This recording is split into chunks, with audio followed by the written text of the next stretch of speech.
আজকের এই ক্লাসটা আমি সবাইকে করতে বলবো, কেননা তোমাদের অধিকাংশ শিক্ষার্থীর কাছে প্রিপজিশন অনেক কঠিন লাগে ভাইয়া। সো আমি তোমাকে কথা দিচ্ছি, আজকের এই ক্লাস দেখার পরে তুমি বুঝতে পারবা কিভাবে প্রিপজিশন আসে এবং কিভাবে প্রিপজিশন গুলো অ্যান্সার করতে হয়।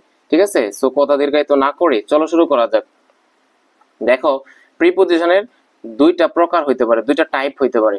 প্রিপজিশন নরমালি দুই প্রকার, একটা হচ্ছে তোমার জেনারেল ইউজ অফ প্রিপজিশন, হ্যাঁ, ব্যবহারের ভিত্তিতে প্রিপজিশন হচ্ছে কত প্রকার, দুই ভাবে ভাগ করতে পারি আমরা। একটা হচ্ছে জেনারেল ইউজ অফ প্রিপজিশন আর একটা হচ্ছে অ্যাপ্রোপ্রিয়েট প্রিপজিশন। বুঝতে পারছো? তাহলে প্রিপজিশনকে আমরা মোটা দাগে দুই ভাগে ভাগ করতে পারি, একটা হচ্ছে জেনারেল ইউজ অফ প্রিপজিশন অর্থাৎ ব্যবহারের ভিত্তিতে প্রিপজিশন, আর একটা হচ্ছে তোমার অ্যাপ্রোপ্রিয়েট প্রিপজিশন। হ্যাঁ, ফিক্সড যে প্রিপজিশন গুলো আছে সেগুলো হচ্ছে অ্যাপ্রোপ্রিয়েট প্রিপজিশন। ভাইয়া, জেনারেল ইউজ অফ প্রিপজিশন জিনিসটা বুঝি নাই। জেনারেল ইউজ অফ প্রিপজিশন জিনিসটা হচ্ছে, ধরো আমি তোমাকে বললাম যে 30 থেকে 40টার মতো কি আছে, প্রিপজিশন আছে, কথার কথা। হ্যাঁ, এই প্রত্যেকটা প্রিপজিশনের কি আছে, আলাদা আলাদা ব্যবহার আছে। ফর এক্সাম্পল, তুমি ছোটবেলা থেকে শিখে আসতেছো যে ইন হচ্ছে এমন একটা প্রিপজিশন যেটা মধ্যে, কোনো কিছুর মধ্যে উঠতে আমরা ইন ব্যবহার করি। অনেক সময় বড় স্থানের আগে কি ব্যবহার করি, ইন ইউজ করি, রাইট? আবার ঋতু, সাল, মাসের আগে কি ব্যবহার করি, ইন ব্যবহার করি। এই যে ইনের ব্যবহার, ইনের একটা আলাদা আলাদা কি আছে, ব্যবহার আছে। মধ্যে উঠতে আমরা ইন ব্যবহার করি, ঋতু, সাল, মাসের ক্ষেত্রে ইন ব্যবহার করি, তারপর হচ্ছে বড় স্থানের পূর্বে ইন ব্যবহার করি। বুঝতে পারছো? আবার আমি তোমাকে যদি বলি অন, অন মানে হচ্ছে উপরে বোঝাইতে আমরা কি ব্যবহার করি, অন ইউজ করি। আবার তারিখ এবং বারের পূর্বে কি ব্যবহার করি, অন ব্যবহার করি। এই অনের একটা কি আছে, ব্যবহার আছে, জেনারেল ইউজ আছে, সাধারণ একটা ব্যবহার আছে। বেলো মানে কি, নিচে, কোনো কিছু নিচে বোঝাইতে আমরা কি ব্যবহার করি, বেলো ইউজ করি। আবার বিসাইড, কোনো কিছুর পাশে, পাশে বোঝাতে আমরা বিসাইড ইউজ করি। ফ্রম, কোনো কিছু থেকে বোঝাইতে আমরা ফ্রম ইউজ করি। এই যে ফ্রম এর একটা ব্যবহার, থেকে বোঝাতে আমরা ফ্রেম, ফ্রেম বলতেছিলাম, হ্যাঁ, ফ্রম ব্যবহার করি। তো এরপরে দেখো, টু মানে দিকে বোঝাইতে আমরা টু ইউজ করি, জন্য বোঝাইতে আমরা কি ইউজ করি, ফর ব্যবহার করি, তাই না? তো এই যে বিষয়গুলা, প্রত্যেকটা প্রিপজিশনের কি আছে, আলাদা আলাদা ব্যবহার আছে। তো এই যে এটা হচ্ছে জেনারেল ইউজ অফ প্রিপজিশন। এই যে প্রত্যেকটা প্রিপজিশন, আরো যতগুলা প্রিপজিশন আছে, প্রত্যেকটার কি করি আমরা, আলাদা আলাদা এক একটা ব্যবহার আছে। হ্যাঁ, তো অর্থের ভিত্তিতে আলাদা আলাদা ব্যবহার আছে। আবার আরেক ধরনের প্রিপজিশন আছে, সেটা হচ্ছে অ্যাপ্রোপ্রিয়েট প্রিপজিশন। অ্যাপ্রোপ্রিয়েট প্রিপজিশন, ভাইয়া অ্যাপ্রোপ্রিয়েট প্রিপজিশন জিনিসটা কি, কতগুলো ওয়ার্ডস আছে, হ্যাঁ, আমি তোমাকে যেটা বলতেছি শোনো, মনোযোগ দিয়ে শোনো। কতগুলো ওয়ার্ডস আছে যেগুলোর পরে প্রিপজিশন হচ্ছে ফিক্সড। ভাই কি বলছি, কতগুলো ওয়ার্ডস আছে যেগুলোর পরে প্রিপজিশন হচ্ছে ফিক্সড। তুমি অর্থের ভিত্তিতে প্রিপজিশন বসাইতে পারবা না। যে থেকে বোঝাইলে ফ্রম ব্যবহার করে দিবা না, দিকে বোঝাইলে টু ব্যবহার করে দিবা না। তো যে কতগুলা ওয়ার্ডস আছে এগুলোর সাথে যে প্রিপজিশনটা ফিক্সড, ওইটার সাথে ওই প্রিপজিশনে বসবে। আর এটার সাথে অর্থ মিলাইলে কোনো লাভই নাই। তুমি দেখো, এই যে অ্যাডিক্টেড, অ্যাডিক্টেড এর সাথে কিয়ামত পর্যন্ত সেটা কি হবে, আসক্ত হবে। হ্যাঁ, তুমি মনে রাখবা অ্যাডিক্টেড এর সাথে সবসময় কি হয়, টু হয়। তো এটা হচ্ছে একটা অ্যাপ্রোপ্রিয়েট প্রিপজিশন। তুমি জানো নরমালি দিকে বোঝাইতে কি ব্যবহার করি, টু ব্যবহার করি, কিন্তু এখানে দিকে বোঝাচ্ছে এটার জন্য তোমার টু হয় নাই। অ্যাডিক্টেড হচ্ছে এমন একটা ওয়ার্ড, এটার পরে সবসময় অ্যাপ্রোপ্রিয়েট প্রিপজিশন টু বসে, মানে ফিক্সড প্রিপজিশন। অ্যাডিক্টেড পাইলা মানে এরপর যদি প্রিপজিশন বসাও তুমি কি বসাবা, টু বসাবা। হ্যাঙ্কার, এরপরে তুমি যদি প্রিপজিশন বসাও অলওয়েজ কি বসাবা, আফটার বসাবা। হ্যাঙ্কার আফটার অর্থ হচ্ছে কোনো কিছুর পিছনে ছোটা।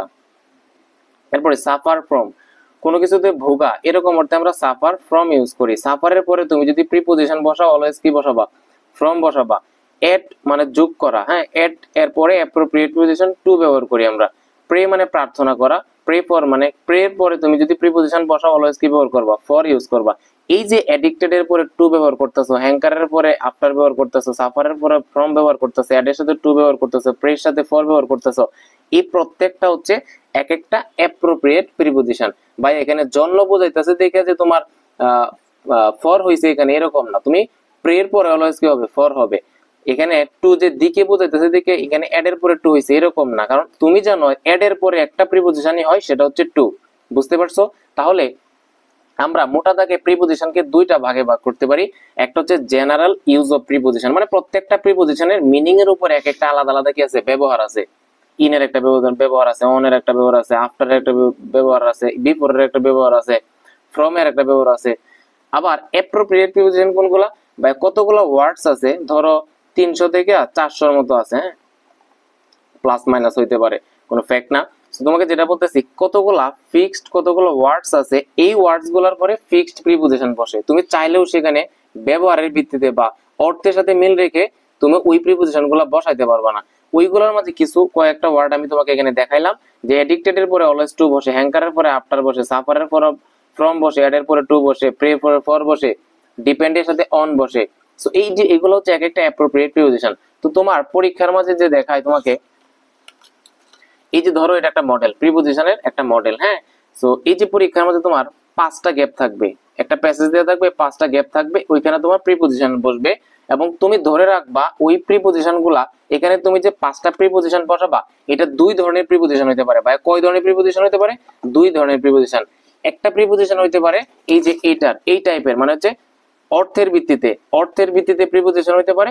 আর একটা প্রিপোজিশন বসতে পারে 5টার মাঝে, ওইটা হচ্ছে অ্যাপ্রোপ্রিয়েট প্রিপোজিশন। তাহলে ভাইয়া আমি তোমাদেরকে একটা কথা তোমাদের বলে দিতেছি, এটা তুমি মানে পদে পদে বুঝতে পারবা বা মিলাই নিও। তুমি যখন প্র্যাকটিস করবা তখন তুমি আমার সাথে আমার কথাটা মিলাই নিও।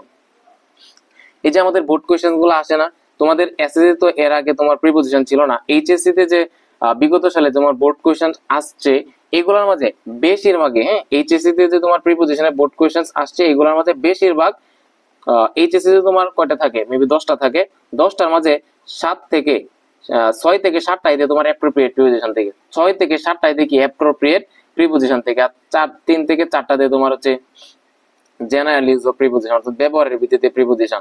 তাহলে তোমার বুদ্ধিমানের কাজ হবে কি বলতো? আর আমি তোমাকে বলে রাখতেছি, এই যে তোমাদের এসএসসি তে যে তোমার প্রিপোজিশন আসবে, এখানে 5টা গ্যাপ থাকবে, বুঝছো? এই 5টা গ্যাপের মধ্যে 5টা প্রিপোজিশন বসাবা। আমি তোমাকে গ্যারান্টি দিয়ে বলতেছি ভাইয়া, এই 5টা প্রিপোজিশনের মধ্যে তুমি 3টা, অ্যাটলিস্ট তুমি 3টাই পাবা এপি, মানে অ্যাপ্রোপ্রিয়েট প্রিপোজিশন। 5টা প্রিপোজিশনের মধ্যে, এখানে তো 5টা প্রিপোজিশন হবে, এর থেকে তোমার এই পর্যন্ত 5টা প্রিপোজিশনের মধ্যে 3টা প্রিপোজিশন হবে অ্যাপ্রোপ্রিয়েট প্রিপোজিশন। অনেক সময় দেখবা 4টাও অ্যাপ্রোপ্রিয়েট প্রিপোজিশন থেকে হয়ে যেতেছে, ইভেন অনেক সময় 5টার মধ্যে 5টাই অ্যাপ্রোপ্রিয়েট প্রিপোজিশন থেকে হইতেছে, হ্যাঁ। তবে তুমি নরমালি জানা ধরে রাখো, তোমার 3টা আসবে কোথা থেকে? অ্যাপ্রোপ্রিয়েট প্রিপোজিশন থেকে, আর 2টা আসবে কিসের ভিত্তিতে? ব্যবহারের ভিত্তিতে। তোমার অর্থের ভিত্তিতে তোমার বসাইতে হইতে পারে। দিকে বুঝাইলে তুমি তখন টু ব্যবহার করবা, থেকে বুঝাইলে ফ্রম ব্যবহার করবা, সামনে বুঝাইলে বিফোর ব্যবহার করবা, এরপরে তোমার পাশে বুঝাইলে বিসাইড ইউজ করবা। আর অ্যাপ্রোপ্রিয়েট প্রিপোজিশন কোনগুলা? এই যে একটু আগে যে মাত্র দেখাইলাম, এইগুলা অ্যাপ্রোপ্রিয়েট প্রিপোজিশন থেকে 3টা আসতে পারে, 4টাও আসতে পারে, বুঝছো? তাহলে তোমার যে বুদ্ধিমানের কাজ হবে, অ্যাপ্রোপ্রিয়েট প্রিপোজিশন কিন্তু ভাই ফিক্সড, খুব বেশি নাই, 300 থেকে 400। আবার আমি কিন্তু অনেক অ্যানালাইসিস করে নোট আকারে আমার কাছে আছে, আমার কাছে ভাই প্রায় 250, হ্যাঁ, 250-এর মতো আমি অ্যাপ্রোপ্রিয়েট প্রিপোজিশনের মতো আমি করছি, যেগুলো হচ্ছে বিগত সালে বোর্ড কোয়েশ্চেন প্রচুর আসছে, এগুলোই ঘুরায় ফেরায় আসে। অ্যাপ্রোপ্রিয়েট প্রিপোজিশন আসলে দেখবা এই 250-এর ভিতরে আসবে, হ্যাঁ, 250-এর ভিতরেই তুমি পাবা। এই 250 যদি শিখো তাহলে তোমার 3 নাম্বার, মানে তুমি এনশিওর, তুমি এতটুকু এনশিওর থাকতে পারো যে এই প্রিপোজিশনের মধ্যে তুমি 3 নাম্বার পাওয়া যাবে এই 250টা ওয়ার্ড মুখস্থ করলে। যেভাবে মুখস্থ করবে, অ্যাডিক্টেড টু, হ্যাঙ্কার, আর অনেক কিন্তু আমার কিন্তু অনেক সাজানো করে, মানে সাজানো আছে। কিভাবে সাজানো? ধরো ট্যুর, যতগুলা ট্যুর অ্যাপ্রোপ্রিয়েট হইতে পারে এগুলা একটা সিরিয়ালে দেওয়া, ফর যতগুলো অ্যাপ্রোপ্রিয়েট হইতে পারে এগুলো একটা সিরিয়ালে দেওয়া, ফ্রম যতগুলো হইতে পারে এগুলো একটা সিরিয়ালে দেওয়া। তো তুমি সহজে এগুলো মুখস্থ করতে পারো, বুঝছো? সো তুমি যদি ওই অ্যাপ্রোপ্রিয়েট প্রিপোজিশনের লিস্টটা নিতে চাও আর কি, আমাদের কিন্তু হোয়াটসঅ্যাপে একটা প্রাইভেট গ্রুপ আছে, একটা তো পেইড ব্যাচের গ্রুপ, আর একটা হচ্ছে তোমার হচ্ছে ফ্রি গ্রুপ আছে আর কি। তো ফ্রি গ্রুপে প্রায় মোটামুটি অনেক স্টুডেন্ট, প্রায় 1000+ স্টুডেন্ট যুক্ত আছে। সো তুমি যদি ওই ফ্রি গ্রুপগুলোতে অ্যাড হইতে চাও, তুমি জাস্ট যেটা করবা, এই যে 01786178764, হ্যাঁ, 01786178764, এই নাম্বারে তুমি জাস্ট একটা নক দিবা, হ্যাঁ, হোয়াটসঅ্যাপে একটা নক দিবা। নক দিলে দাঁড়াও, নাম্বারটা দেখ, ঠিক আছে এখানে 01786178764, হ্যাঁ, তুমি এই নাম্বারে একটা নক দিবা। নক দিলে তোমাকে, অনেক সময় আমি ব্যস্ত থাকি ভাইয়া, তো অনেক সময় হয়তো বা লেটও হইতে পারে, নক দিলে আমি তোমাকে ওই আমার গ্রুপে অ্যাড করে দিব, ফ্রি গ্রুপে। আর তোমাকে ওই গ্রুপের মাঝে এই অ্যাপ্রোপ্রিয়েট প্রিপোজিশনগুলোর লিস্ট যেগুলো আছে এগুলো তোমাকে ওইখানে প্রোভাইড করে দিব, হ্যাঁ। তো এইবার দেখো, আর আরেকটা যেটা আছে জেনারেল ইউজ অফ প্রিপোজিশন, তোমরা যদি চাও আর কি, তুমি অবশ্যই কমেন্ট বক্সে লিখো আমি এই ব্যবহারের ভিত্তিতে একটা ক্লাস নিব কিনা।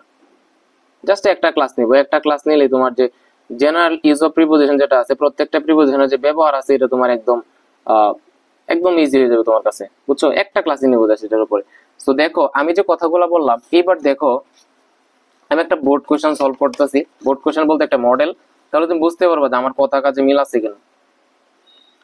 দেখো, এভরিওয়ান ডিজার্টস, প্রত্যেকেই তোমার আকাঙ্ক্ষা করে, কামনা করে, বাসনা করে, কিসের কামনা করে? ড্যাশ ওয়েলথ, ওয়েলথ মানে হচ্ছে কি সম্পদ, ধন সম্পদ। এভরিওয়ান ডিজার্টস, প্রত্যেকেই আকাঙ্ক্ষা করে, কিসের আকাঙ্ক্ষা করে বলতো? সম্পদের জন্য। কিসের জন্য আকাঙ্ক্ষা করে, কিসের জন্য কামনা করে? সম্পদের জন্য। ভাইয়া এখানে কিসের অর্থ প্রকাশ করতেছে গ্যাপের মাঝে? সম্পদের জন্য, মানে জন্য অর্থ প্রকাশ করতেছে না ভাই? আমি তোমাকে বলছি যে জন্য বোঝাতে আমরা কি ইউজ করি? ফর ইউজ করি। তাহলে এখানে কি হবে? একটা কিন্তু হয়ে গেল যে এভরিওয়ান ডিজার্ভস ফর ওয়েলথ, প্রত্যেকে হচ্ছে সম্পদের জন্য কামনা করে। বাট এ ফিউ, কিন্তু অল্প কয়েকজন আছে, ক্যান অ্যাটেইন ইট। এই যে সম্পদের জন্য সবাই হচ্ছে আকাঙ্ক্ষা করে, আশা করে, কিন্তু খুব অল্প কয়েক মানুষ বা কোটি কয়েকজন মানুষ তারা কি করতে পারে? এই সম্পদটা কি করতে পারে? অর্জন করতে পারে। অ্যাটেইন শব্দটা হলো অর্জন করা।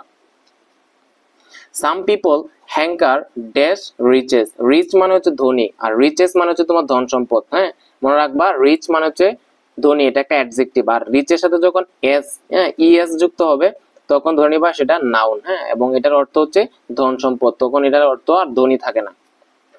তাহলে এখানে বলতেছে সাম পিপল, কিছু মানুষ, হ্যাঙ্কার ড্যাশ রিচেস, কিছু মানুষ হচ্ছে কি সম্পদের পিছনে ছুটে। কিছু মানুষ হচ্ছে কোথায় ছুটে? সম্পদের পিছনে ছুটে। এটা আসছে তোমার অ্যাপ্রোপ্রিয়েট প্রিপোজিশন থেকে।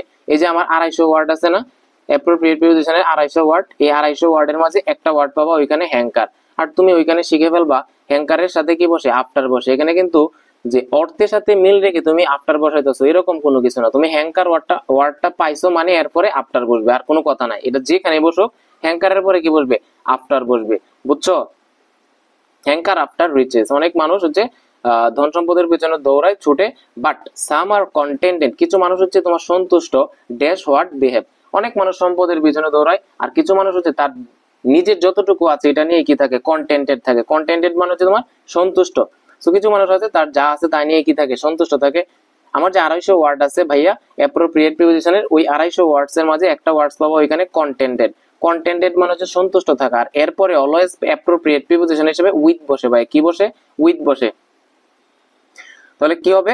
Contented with what they have. দেখো দুইটাই কিন্তু অলরেডি কি হয়ে গেছে? অ্যাপ্রোপ্রিয়েট প্রিপোজিশন হয়ে গেছে। হ্যাঙ্কারের সাথে আফটার বসে, কন্টেন্টের সাথে কি হয়? উইথ হয়। এখানে অর্থসূত্র গণলে কিচ্ছু লাভ নাই। এরপর দেখো, ট্রু হ্যাপিনেস, সত্যিকারের যে সুখ, লাইস ড্যাশ কন্টেনমেন্ট। কন্টেনমেন্ট অর্থ হচ্ছে সন্তুষ্টি, কন্টেন্টমেন্ট অর্থ হচ্ছে সন্তুষ্টি। সত্যিকারের যে সুখটা এটা হচ্ছে নিহিত থাকে কিসের মাঝে? নিহিত থাকে সন্তুষ্টির মাঝে। তুমি আসলে তোমার কাছে যদি 20 টাকা থাকে এবং এই 20 টাকা নিয়ে তুমি যদি খুশি থাকো, সন্তুষ্ট থাকো, এটাই আসলে প্রকৃতপক্ষে সুখ। আর আমার কাছে যদি 1 লাখ টাকা থাকে, আমার নিজের রাতে যদি ঘুম না হয়, আমার যদি স্যাটিসফ্যাকশন না থাকে, তখন আসলে আসলে সুখ, এটারে সুখই বলে না বা সুখ বলে না। তোমার যা আছে তাই নিয়ে যদি তুমি সুখী থাকো এটারে বলে কি? সুখ। সন্তুষ্ট থাকো আর কি। তো যাই বলো না কেন, এখানেও কিন্তু অর্থের জন্য তুমি কি বসাবা না? এখানে 250 ওয়ার্ডের একটা ওয়ার্ড আছে তোমার লাইস। হ্যাঁ, লাইয়ের পরে অলওয়েজ তোমার নিহিত থাকা অর্থে তুমি ইন ব্যবহার করবা। কি ব্যবহার করবা? ইন। মনে রাখবা লাইয়ের পরে কি ব্যবহার করা হয়? ইন ব্যবহার করে। কোনো কিছুর ভিতরে নিহিত থাকা অর্থে আমরা লাইয়ের পরে কি ব্যবহার করি? ইন ইউজ করি। তাহলে কি হবে?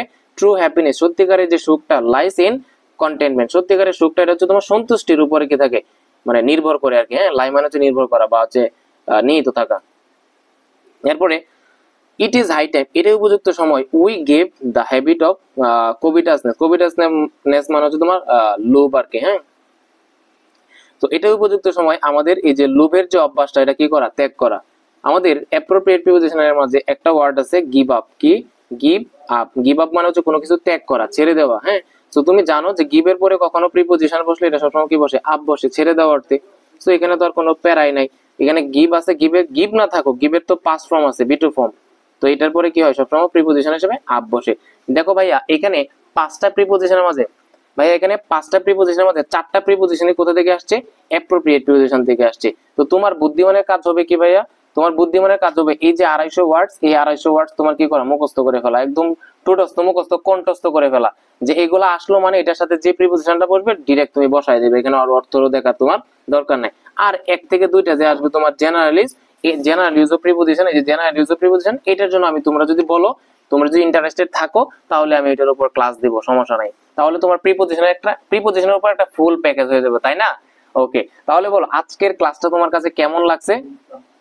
আর তোমাদের কাছে যেটা বললাম আর কি, প্রিপারেশনের জন্য তুমি যদি চাও আর কি লিস্টটা, তুমি আমাকে হোয়াটসঅ্যাপে নক দিও, আমি তোমাকে ইনশাআল্লাহ চেষ্টা করবো ওইটাকে প্রোভাইড করার জন্য, আর গ্রুপে অ্যাড করে দিব। ভাই অনেক সময় একটু লেট হইতে পারে, কারণ হচ্ছে ব্যস্ততার কারণে অনেক সময় দেওয়া হয় না। সো আমি কি আজকে ক্লাসটা তোমাদের সামনে ভালো করে উপস্থাপন করতে পারছি কিনা, ওয়াটার করতে পারছি কিনা, তুমি অবশ্যই কমেন্ট বক্সে জানাই দিও। আর ভাইয়ার ক্লাস তোমাদের কাছে কেমন লাগে সেটাও তোমরা জানাতে ভুলবা না। সো তুমি যদি আমার চ্যানেলে নতুন হয়ে থাকো অবশ্যই চ্যানেলটা সাবস্ক্রাইব করে দিবা, আর ফেসবুকে দেখে থাকলে ফেসবুকে ফলো দিয়ে থাকবা, ঠিক আছে? সো আমি ভাইয়া তোমাদের পাশে আছি একদম এসএসসি পরীক্ষার আগ পর্যন্ত, আল্লাহ যদি হায়াতে বাঁচায় রাখে। সো এই তো। আর অনেকেই বলবো ভাইয়া কথা একটু বেশি বলেন। নো ভাইয়া, তোমার জন্য এত পরিশ্রম করতেছি, আর তোমাকে বোঝানোর সুবিধার্থে যদি এক লাইন বেশি বলি তো তোমার প্রবলেম আছে? নাই। ওকে, সবাই ভালো থাকো, সুস্থ থাকো, আল্লাহ হাফেজ।